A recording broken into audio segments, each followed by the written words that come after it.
Hey guys, welcome back to my channel. My name is Ray. I am a detransition male, and today I'm going to be talking about something that I've observed in the trans feminine community for years. I mean, I've noticed this for a long time, and it's this concept that the autogynephilic type, these trans women, they are often oblivious, seemingly oblivious, in regards to what makes someone passable or not, or there's something unique to the way in which the male mind, filtered through the lens of autogynephilia, has this particularly visual obsession with appearances. Like the focus on passing is almost entirely visual. It's like and I want to use this thread to illustrate my point. So this is a thread. 1 year HRT and still boy moding at my transphobic job. So here's this photo of this transgender woman who is boy moding. So they are still going by, their given name, their male name, using that they haven't told anyone that they're trans. And they're on hormones. So what is interesting about this is pretty much everyone in the thread keeps saying, "How are you boy moding?" Oh, it's like, oh, like there's no way you're boy moding. That's boy moding. And then, oh, you passed so well. Boy mode waved a goodbye a long time ago. That's boy moding. I mean, you can't boy mode anymore. Your license expired. You're really pretty. No hug boxing, very feminine.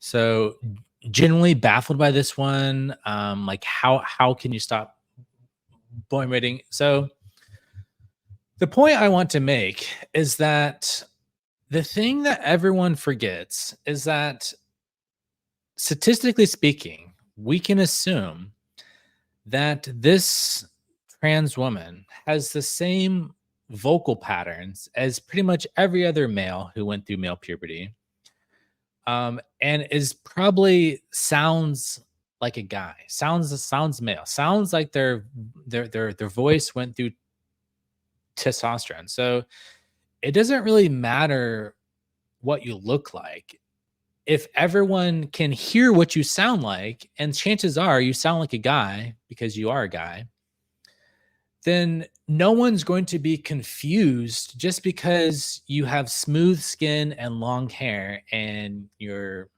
you know, dainty or whatever. It's like there can be pretty boys, there can be pretty men, there can be pretty males. Like you, you can be a very effeminate, um, like pretty long hair, delicate features. You can do all that stuff and still be a guy.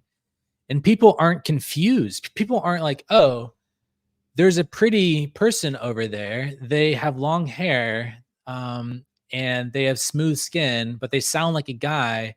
Oh my God, are they a guy or a girl? No, we unconsciously use clues such as the voice in order to slot people into one of two categories, male or female. Pretty much everyone's brain does this automatically. This is an automatic process of your brain unconsciously sorting people into whether they were born male or born female. Like that's just like basic cognitive processing in pretty much everyone's brain. We sort of do that process of investigation pretty much instantaneously and unconsciously. So, unless your voice passes as female, then it doesn't matter really like how pretty you are as like a boy. You're still going to um yeah, so this idea that just because from a photograph you look feminine, that somehow it's impossible to be a boy, or so somehow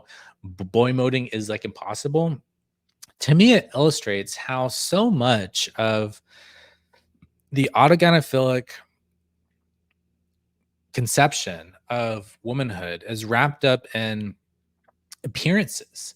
It's about visually looking, and because that's the most important thing. Like, which is why there's so much emphasis on selfies and photography and filters, and like Snapchat filters or TikTok filters or Instagram filters, or getting the proper angle or lighting and makeup. And it's all about, taking pictures of oneself because it seems almost like to me, like a lot of trans women, they care more about whether they can pass in like a photograph than whether they can pass in like real life. It's like if they can take a picture of themselves that they're sufficiently pleased with, as far as like, oh, in this picture I look pretty, that is almost enough to alleviate a lot of like the dysphoria here. There's something about that sort of like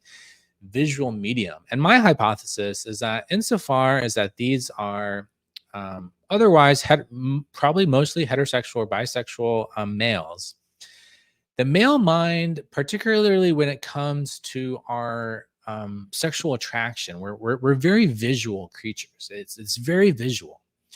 And so I think insofar as autogynephilia is like an inversion of male heterosexuality, and insofar as male heterosexuality is very focused on visual appearances, like it makes sense that a lot of the autogynephilic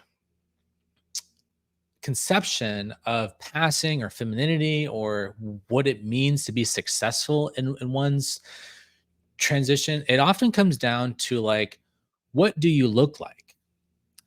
Um, and what do you look like in like a two-dimensional thing or through filters or whatever. So I just wanted to make this comment because I thought it was interesting, and I think it illustrates something we see often, which is called AGP goggles, which is that a lot of trans women seem to not have very good self understanding in regards to whether or not they, fully pass or kind of pass, or like whether they're like clockable.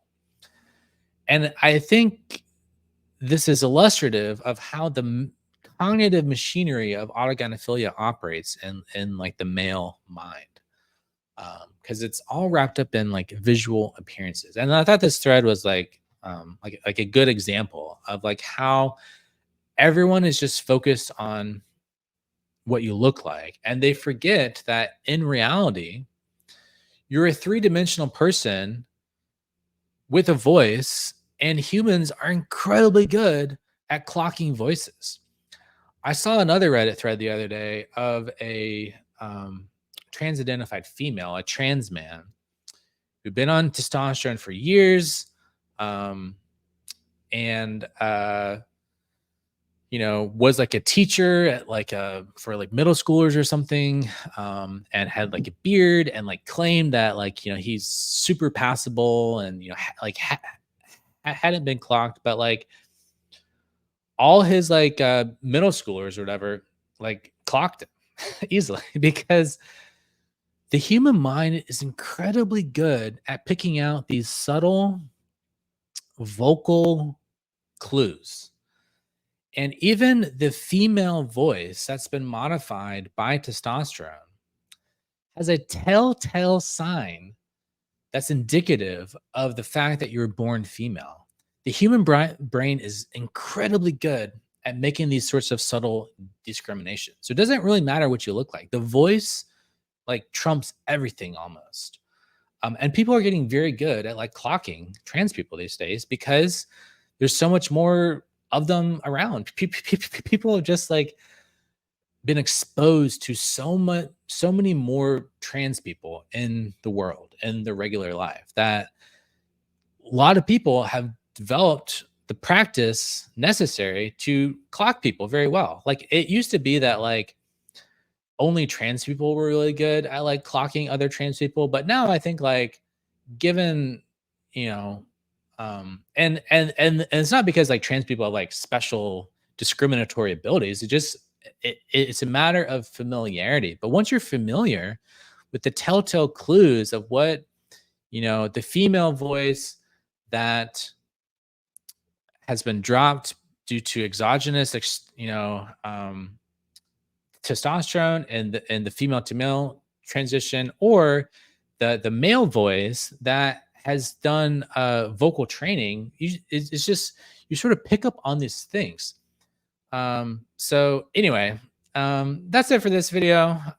Hopefully this was interesting. Thanks for watching. Take care. Bye bye.